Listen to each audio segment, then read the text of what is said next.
Ayan na, magluto ka ng tinapay na toasted. Ayan na, niluluto. I-oven yung garlic at saka bawang. Onion. Ayan, pisat-pisat na. Nilagyan pati ng butter. Tapos hinalo. Tapos i-spread siya sa tinapay. Lagyan ng cheese. Ayan, gi-oven. Ayun.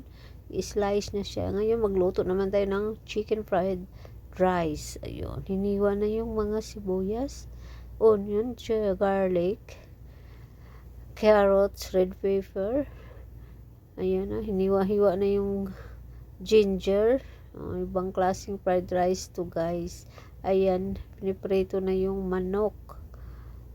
Lagay ng mantika. Igisa na lahat yung mga arroz galo, itlog. Diba? Tingnan nyo, guys, yung niluluto. Tapos lagay na yung kanin, gisa-gisa, lagyan ng tuyo, ketchup, at asin. Gisa-gisa lang, gisa-gisa hanggang maluto siya. Black pepper. Nilagay na yung manok na nipreto. Spreading na yung spring onion. Ayun na, ready to serve. Enjoy watching. Thank you, guys. Please share my video.